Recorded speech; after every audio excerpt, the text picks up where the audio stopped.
우리말에 좋은 일 하고도 욕먹는다, 이런 표현이 있습니다.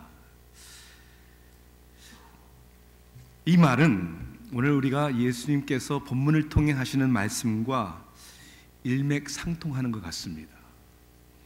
마태복음 5장, 6장, 7장을 우리가 산상수훈이다. 예수님께서 산에 올라가셔서 제자들을 부르셔서 말씀하신 내용을, 즉 설교를 요약한, 그래서 산상수훈이라고 하죠. 제가 여름 동안 공부하는 동안에 이제 김주희 목사님이 설교를 하셔서 브레이크 시간을 가졌지만, 다시 오늘 이제 8번째로 산상수훈 말씀을 계속 이어서 말씀을 증거하겠습니다. 산상수훈은 예수님을 따르는 제자들을 위한 매뉴얼이라고 할 수 있어요. 그러니까 한마디로 이렇게 살아라, 예수님의 말씀이잖아요. 오늘 본문은 마태복음 6장 1절부터 6절까지의 말씀, 그리고 16절에서 18절까지의 말씀, 중간 부분은 주기도문의 내용으로서 다음 주에 말씀을 증거하기로 그렇게 하겠습니다. 신약성경 7면에 있는 마태복음 6장 1절부터 6절까지, 그리고 16절부터 18절까지의 말씀을, 하나님의 말씀을 제가 봉독하겠습니다. 사람에게 보이려고 그들 앞에서 너의 의를 행하지 않도록 주의하라. 그리하지 아니하면 하늘에 계신 너희 아버지께서 상을 받지 못하느니라. 그러므로 구제할 때 외식하는 자가 사람에게서 영광을 받으려고 회당과 거리에서 하는 것 같이 너희 앞에 나팔을 불지 말라. 진실로 너희에게 이르노니 그들은 자기 상을 이미 받았느니라. 너는 구제할 때 오른손이 하는 것을 왼손이 모르게 하여 내 구제함을 은밀하게 하라. 은밀한 중에 보시는 너희 아버지께서 갚으시리라. 또 너희는 기도할 때 외식하는 자와 같이 하지 말라. 그들은 사람에게 보이려고 회당과 큰 거리 어귀에 서서 기도하기를 좋아하느니라. 내가 진실로 너희에게 이르노니 그들은 자기 상을 이미 받았느니라. 너는 기도할 때 내 골방에 들어가 문을 닫고 은밀한 중에 계신 내 아버지께 기도하라. 은밀한 중에 보시는 네 아버지께서 갚으시리라. 16절부터입니다. 금식할 때 너희는 외식하는 자들과 같이 슬픈 기색을 보이지 말라. 그들은 금식하는 것을 사람에게 보이려고 얼굴을 흉하게 하느니라. 내가 진실로 너희에게 이르노니 그들은 자기 상을 이미 받았느니라. 너는 금식할 때 머리에 기름을 바르고 얼굴을 씻으라. 이는 금식하는 자로 사람에게 보이지 않고 오직 은밀한 중에 계신 내 아버지께 보이게 하려 함이라. 은밀한 중에 보시는 내 아버지께서 갚으시리라. 아멘. 사람의 관심과 하나님의 관심은 좀 다른 것 같습니다. 사람들은 겉에 나타나는, 드러나는 모습을 보지만 하나님은 우리의 중심을 보신다고 그렇게 말씀하시죠. 그래서 사람의 눈에 보기에 옳은 것과 하나님께서 중심을 보시고 의롭다고 인정하시는 것은 어떨 때는 낮과 밤의 차이처럼 너무나도 다릅니다. 오늘 예수님께서 제자들을 향하여, 아니 우리들을 향하여 이렇게 말씀하시죠. 1절에 보니까 사람에게 보이려고 그들 앞에서 너의 의를 행하지 않도록 주의하라. 너의 의를 행하지 않도록 주의하라 라고 예수님은 말씀하시면서 구체적으로 그 당시 유대인들이 신앙생활 그대로 열심히 한다는 사람들이 가장 중요시 여겼던 하나님 앞에서의 이 세 가지의 행위, 이걸 조심하라고 얘기를 하죠. 뭐였습니까? 구제하는 것, 기도하는 것, 그 다음에 금식하는 것. 구제해야죠. 기도도 열심히 해야죠. 정말 쉽지 않은 거지만 금식도 해야죠. 그런데 구제하고 기도하고 금식을 하는 것도 중요하지만 더 중요한 것은 why? 왜 구제하냐? 왜 기도하냐? 왜 금식하냐의 그 마음의 동기, 목적, 그리고 태도, 그 상태가 더 중요합니다. 왜냐하면 하나님 중심이 아니라 사람에게 보이려고 하는 구제와 기도와 금식에 대해서 예수님은 뭐라고 얘기하시냐면 1절에 상을 받지 못하리라 그랬어요. 쉽게 하면 사람은 인정해 줄지 모르겠지만 하나님은 그거 인정하지 않는다, 그런 뜻이겠죠. 2절, 5절, 16절에 이렇게 3번에 걸쳐서는요, 상을 이미 받았느니라 이렇게 얘기를 합니다. 이게 사람 앞에 행하는 것이 상을 받고 못 받고의 문제라면 뭐 크게 우리가 그렇게 고민 안 해도 되겠지만은, 예수님은 더 나가서 이 문제에 대해서 뭐라고 얘기하시냐면, 사람 앞에 보이는 것은 결국 하나님과는 상관없는 일이다, 이렇게 얘기하시는 거죠. 그리고 그렇게 하는 사람들을 예수님은 뭐라고 칭했습니까? 외식하는 자.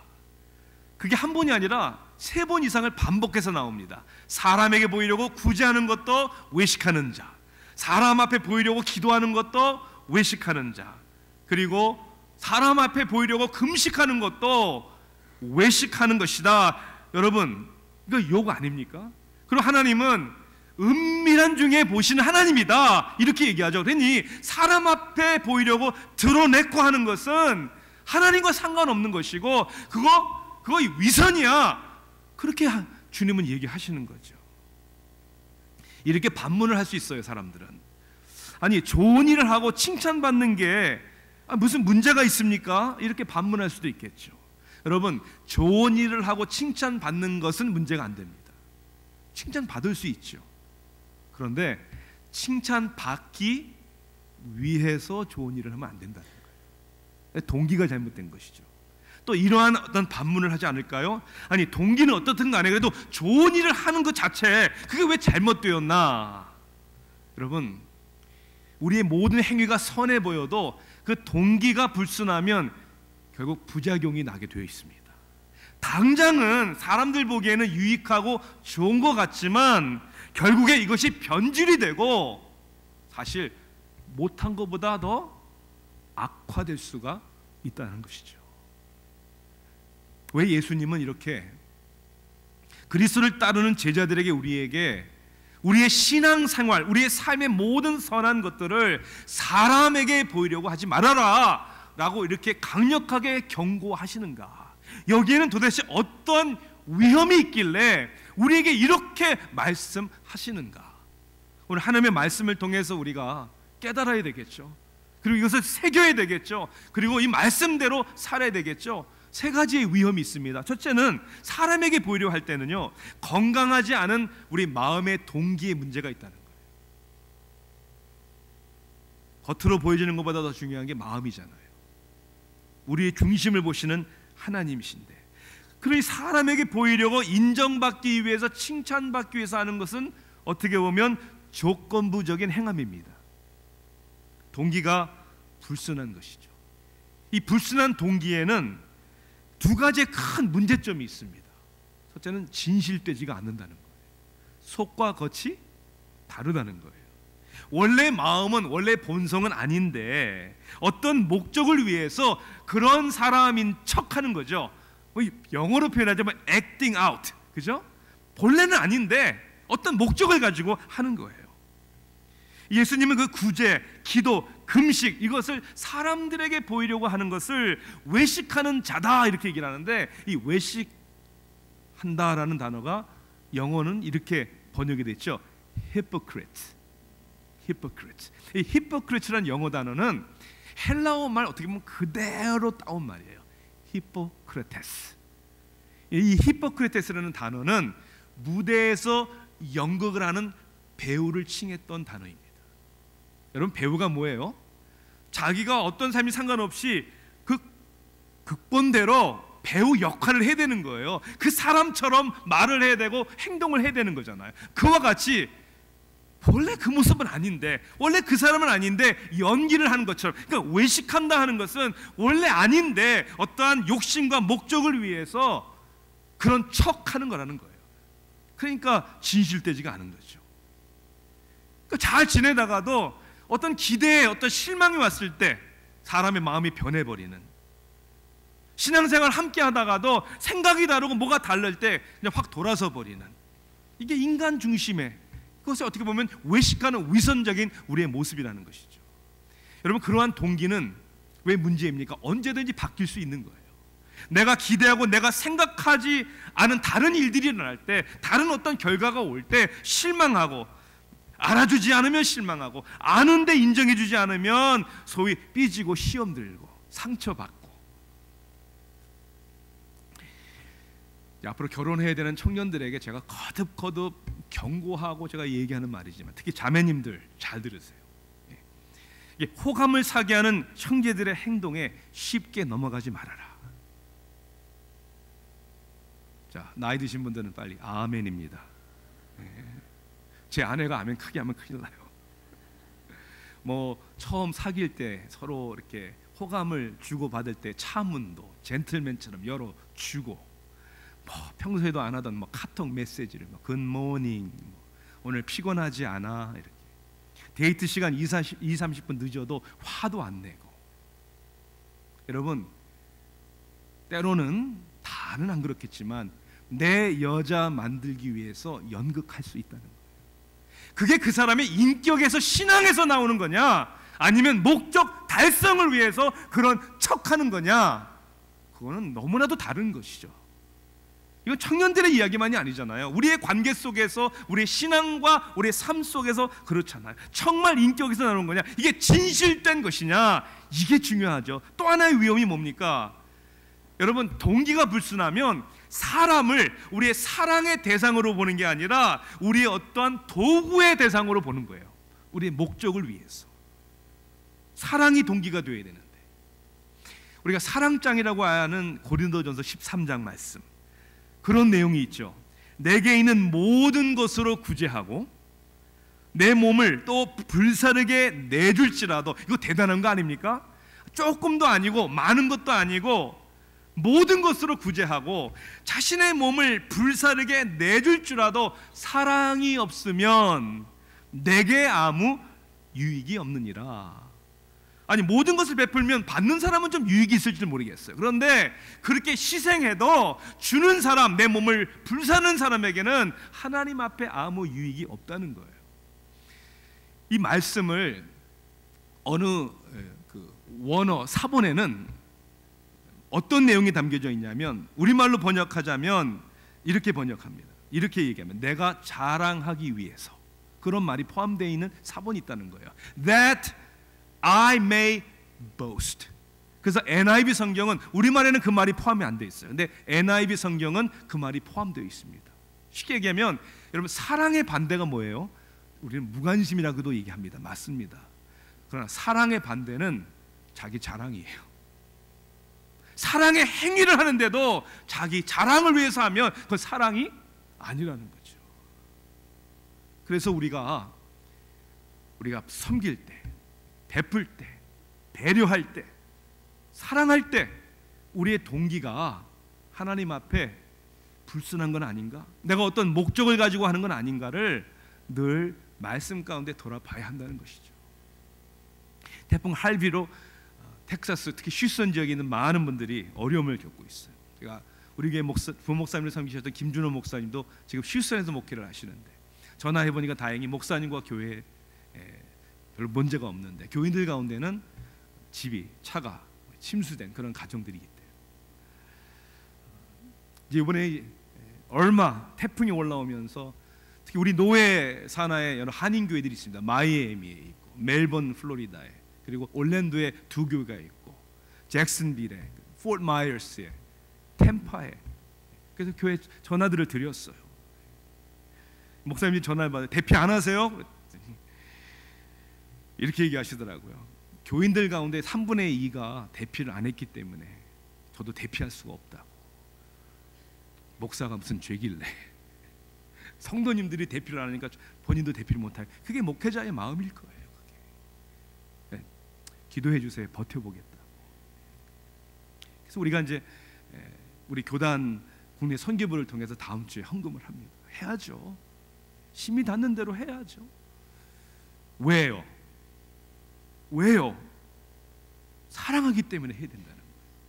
뭐 누가 알아주고 못해주고 상관없이 사랑하기 때문에, 누구를? 하나님을 사랑하기 때문에, 그리고 그 영혼들을, 내 형제들을 사랑하기 때문에, 그리고 더욱이는 내 자신을 사랑하기 때문입니다. 왜 그런 줄 아십니까?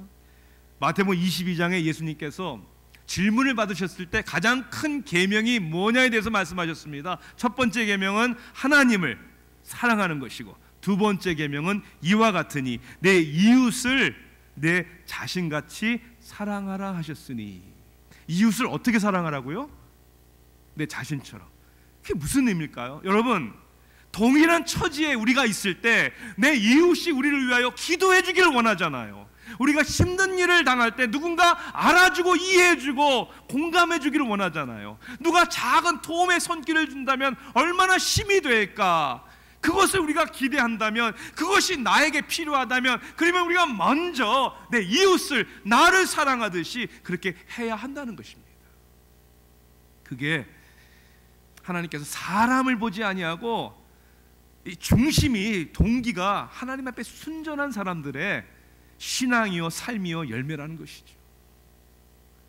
우리 아틀란타 세교회 성도님 여러분, 누가 볼까, 누가 알아줄까가 아니라 하나님을 사랑하기 때문에, 그리고 그 사랑 때문에 내가 이웃을 사랑하고 그 내 자신이 귀하다는 걸 알기 때문에 그 사랑의 동기로 베풀고 섬길 수 있기를 주님의 이름으로 축원합니다. 자, 또 하나는 위험이 뭐냐면 이거예요. 동기의 문제만이 아니라 사람에게 보이려고 하는 것은 그만큼 행복하지 않은 나의 마음의 상태를 이야기하는 것입니다. 성경에 받는 것보다 뭐가 더 복이 있다고요? 주는 것이 복이 있다. 아니, 왜 주는 것이 더 복이 있을까? 여러분, 혹시 이렇게 생각하십니까? 아, 내가 먼저 주고 베풀면 하나님이 30배, 60배, 100배로 더해 주실 거야. 그렇게 계산적으로 복이 있다고 여러분 생각하십니까? 이거는 성경적인 가르침이 아닙니다. 30배, 60배, 100배로 안 주셔도 복이 되는 거예요. 주실 수도 있겠죠. 왜 복이냐면 줄 수 있는 사람이 누굽니까? 부요한 사람입니다. 그것은 물질의 많고 적고의 문제가 아니라 마음이, 믿음이 부요하다는 거예요. 그만큼 여유가 있다는 거예요. 나 혼자만 나만의 삶을, 이기중심적인 삶을 살지 아니하고 부요하니까, 행복하니까, 만족하니까 삶에 여유가 있고 나보다 어려움을 겪는 사람들이 내 눈에 들어오고 내 마음에 걸리는 거예요. 그리고 그들을 위해서 나누고 섬기는 거예요. 그게 복이 있는 것이죠. 남에게 자꾸만 보이려고 하고 인정받고 칭찬받으려고 하는 사람은 그만큼 가난한 거예요. 그만큼 행복하지 않은 거예요. 그럼 칭찬받으면 그럼 만족합니까? 아니요. 또 더 칭찬받아야죠. 하나 가지면 둘 가지고 싶고, 요 자리 내가 쓰면 될 것 같은데 그러면 또 욕심나고, 끊임없는 마치 밑 빠진 독에 물 붓기의 인생 아닙니까? 하나님만이 우리를 만족하게 해주시는 줄 믿습니다. 지난주에 9월 5일 한국 강서 지역, 저는 어딘지도 잘 모르겠어요, 한 초등학교에서 주민 토론회가 열렸어요. 이거 페이스북, 유튜브에 많이 올라와서 보시는 분도 있을 거예요. 서울에 장애우 아이들을 위한 필요한 특수 학교가 그 인원에 비해서 반밖에 안 된다는 거예요. 특수학교 수가. 그래서 서울교육청에서 3개의 특수학교를 신설해야 되겠다라고 그렇게 결정을 하고 그 학교를 이제 지으려고 하는데 강서 지역에서 반대를 하는 거예요. 그 장애 아이를 가진 부모님들의 그 인터뷰를 보니까 아침에 이제 학교를 보내려면 2시간 이상씩을 준비를 해야 된다는 거예요. 가까운 곳이 없으니까. 그리고 강서 지역이 가장 도움을 받아야 할 장애우가 많은 지역이라고 그래요. 근데 반대를 너무 하니까 교육감을 모셔놓고 이제 주민 토론회를 하는데, 이건 토론회가 아니라 욕설, 고함, 싸움판이에요. 싸움판.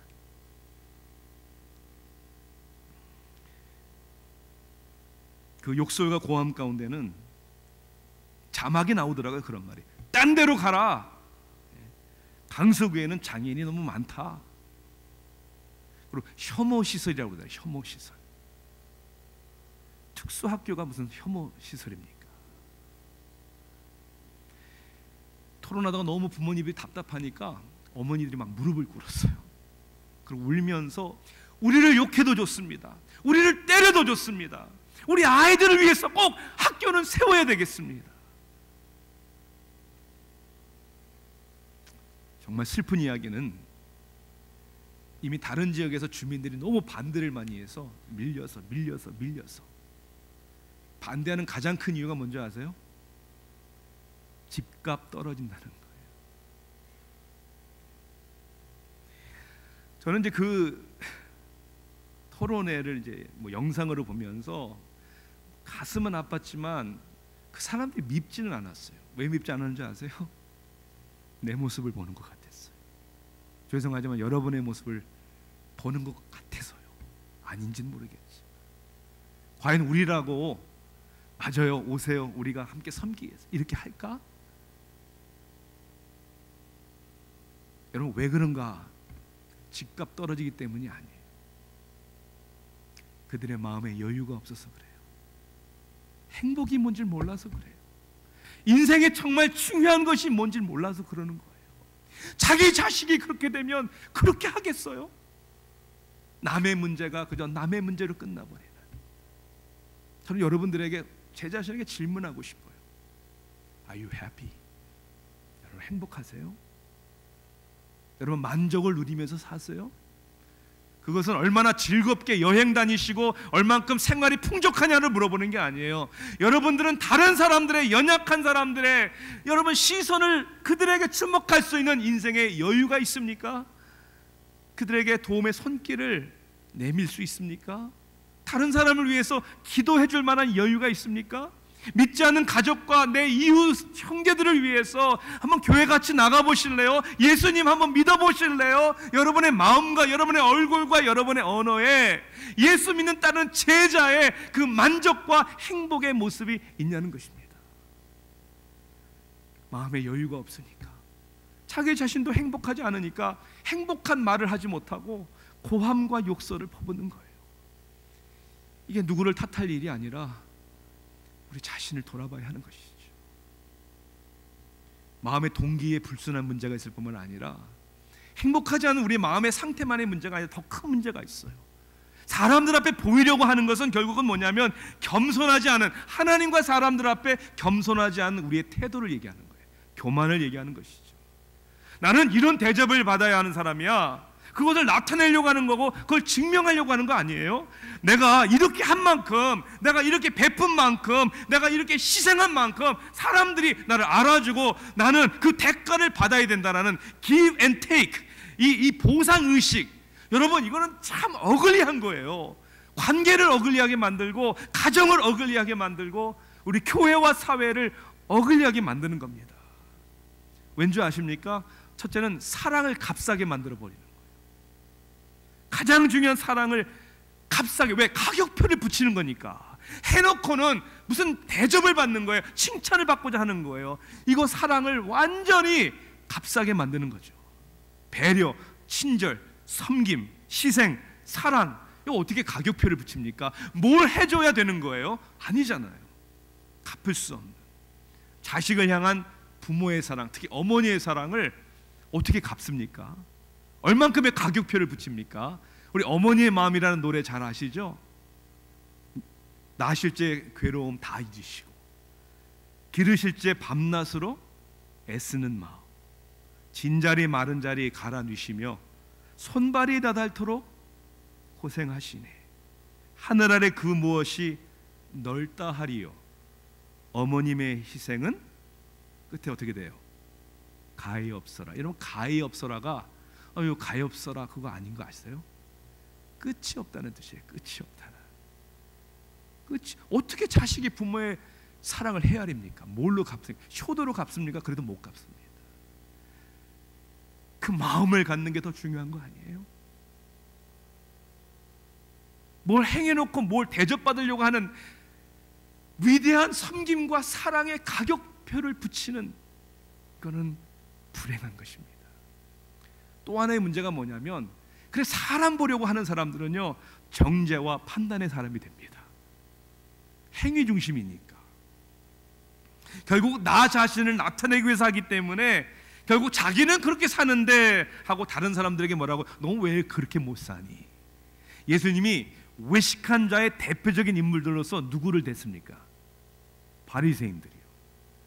바리새인들이면 그 당시 우리예요, 우리. 정말 교회에 열심히 다니는 사람들. 신앙생활 벌써 어렸을 때부터 잔뼈가 굵고 교회 그러면 다 알고 열심히 봉사하는 사람들, 그게 우리일 수도 있다는 거예요. 바리새인들은 11조를 내고요, 일주일에 이틀이나 금식을 했대요. 무슨 요일 금식한 줄 아세요? 화요일, 목요일. 왜 화요일과 목요일 금식했냐면, 내려오는 전통에 의하면 모세가 광야에서 시내산에 올라갔을 때, 2번 올라갔을 때 화요일과 목요일날 올라갔대요. 정말 그런지 모르겠는데, 그래서 자신들도 그런 거 아니에요? 우리는 모세처럼 일주일에 2번이나 금식해, 마치 자기의 영성을 나 이렇게 기도하는 사람이야 라는 걸 나타내려고. 그러한 자의의 위선은 다른 사람을 용납 못합니다. 자기의 자랑은 그렇게 하지 못하는 사람들을 보면서 하나님, 내가 저 세리와 창기와 같지 않음을 감사하나이다. 예수님은 그들을 향하여 이 독사의 자식들아 라고 얘기하잖아요. 판단, 이거 얼마나 무섭습니까? 그리고 결국 이것은 결국은 하나님과의 관계의 문제라는 거예요. 무슨 문제예요? 하나님에 대해서 무지하고 하나님에 대해서 불신하기 때문에 그렇게 사람들에게 나타나려고 자기 행위를 하는 사람들이라는 것입니다. 하나님이 어떤 하나님이신데, 우리에게 어떤 은혜를 베푸셨는데, 하나님이 어떻게 우리의 중심을 보고 계시는데 무지하니까, 불신하니까 그렇게 우리의 행위로 칭찬받고 인정받으려고 하는 것이죠. 여름에 이제 논문을 쓰고 공부하는 기간 동안에 뭐 2달 반이나 가족과 특히 아내하고 떨어져 있으니까 주말에 한 번은 뉴올리언스에서 만났어요. 학교에서 뭐 한 2시간 반, 뭐 3시간이면 저는 운전하고 가고, 제 아내는 비행기를 타고 뉴올리언스에 와서 제가 공항에 픽업을 하고, 이게 뭐 견우와 직녀가 만나는 것처럼. 뉴올리언스에 가서 이제 토요일 날, 그 주일 날 또 PCA 미국 교회를 또 가서 예배를 드렸는데, 뉴올리언스 여러분 가족과 함께 가시면 뭐 개인적으로도 그렇지만 꼭 가셔야 될 때가 있어요.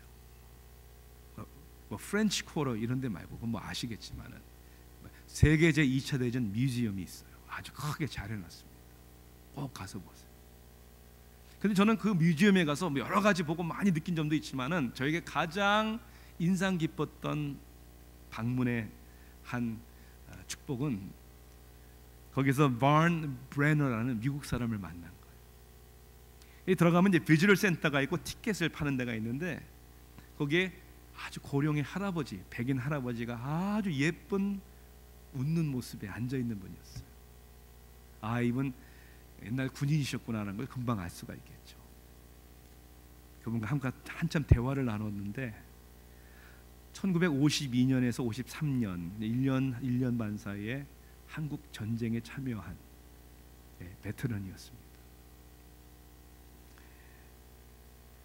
연세가 많이 드셔서 그랬는지 아니면 몸에 건강에 이상이 있었는지 의자에 앉아 계셨어요. 휠체어는 아니었는데 의자에 앉아 계셨어요. 뭘 하셨냐고 그랬더니 중국어 통역병이었대요. 백인이신데. 그리고 지금도 많이 잊어버렸지만 웬만한 대화는 중국어로 할 수 있다고 이렇게 얘기를 하시더라고요. 그때 이후로 한국을 한 번이라도 방문해 보신 적이 있냐고 물어봤더니 방문 못 해봤대요. 그래서 제가 얘기했어요. 너무 많이 변했고 너무 좋은 세상이 되었다. 그리고 끝에 제가 제 2손으로 그분의 손을 꼭 잡았어요. 정말 진심으로. 저는 6.25 세대가 아니잖아요. 근데 그분에게 당신과 같은 분들의 희생이 있었기에 제가 지금 존재하고 자유를, 축복을 누리며 살고 있습니다. 감사합니다. 이렇게 고맙다고 인사를 했더니 뜻밖의 이렇게 대답을 하더군요.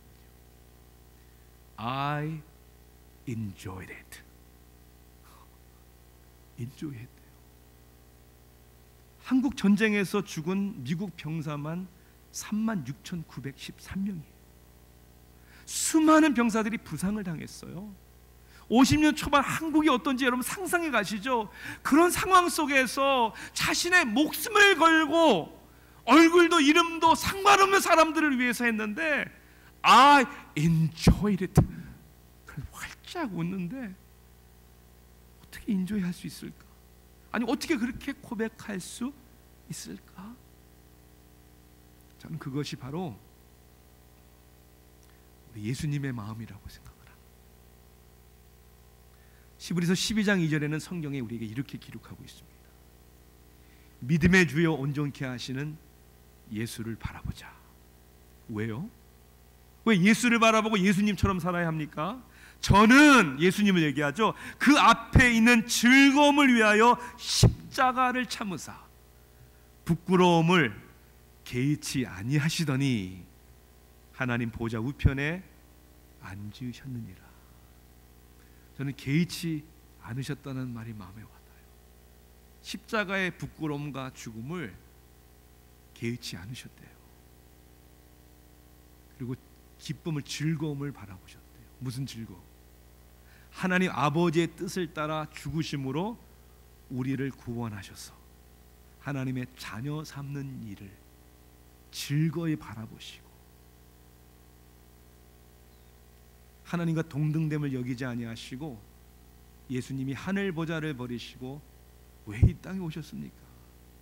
아니 어떻게 동정녀 마리아를 통해 나서서 말 그 위에 눕히시고, 아니 그런 하나님이 어떻게 이 세상에 가난하게, 여우도 굴이 있다고 그랬는데 인자는 머리 둘 곳이 없다라는 소유도 포기하시고 가난하게 사시고 인기도 없으셨어요. 결국 제자들에게 배신까지 당하시고, 여러분 십자가에서 벌거벗음을 통해 부끄러움을 당하시고 그 고통과 죽음을 당하셨어요. 예수님 어떻게 그런 고통을 당하셨어요? 라고 물으신다면 예수님은 반드시 이렇게 대답하실 거예요.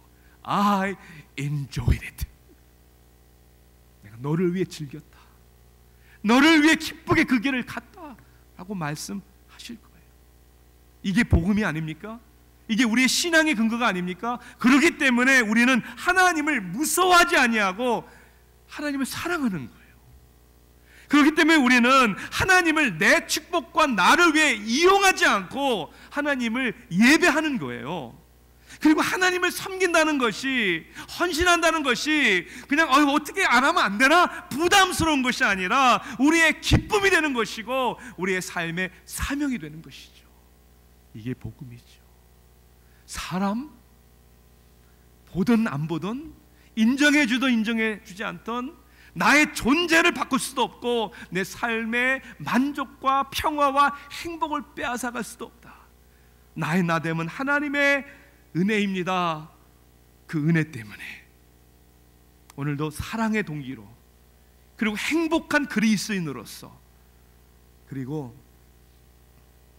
하나님 앞에 겸손하게 가까이 있는 내 주위의 가족부터, 우리 형제 자매서부터, 그리고 모든 사람들을 사랑하는 그런 축복의 통로, 저와 여러분 다 될 수 있기를 주님의 이름으로 축원합니다.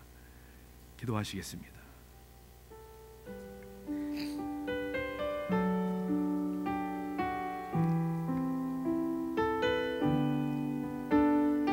사랑의 하나님,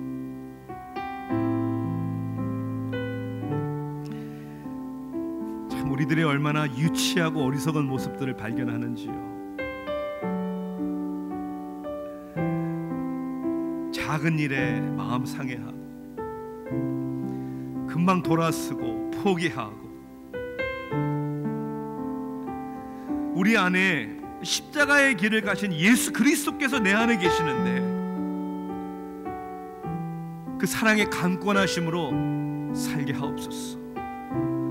여전히 지금도 연약하지만 우리를 붙들어 주시고 받아주신 하나님, 포기하지 아니하신 하나님이 있기에 오늘도 다시 서게 하시고 하나님의 영광의 예배의 도구요 축복의 통로가 되게 하여 주시옵소서. 우리가 섬기고 희생하고 우리의 삶을 다 드린다 할지라도 알아주고 칭찬도 돌아오는 거 없어도 하나님 앞에, 우리는 사람들 앞에 I enjoyed it. 나는 즐거웠습니다. 오히려 감사했습니다. 라고 고백할 수 있는 건강한 사람들, 부유한 사람들, 그리고 믿음의 용장들이 되게 하여 주시옵소서. 예수 그리스도의 이름으로 간절히 기도하옵나이다.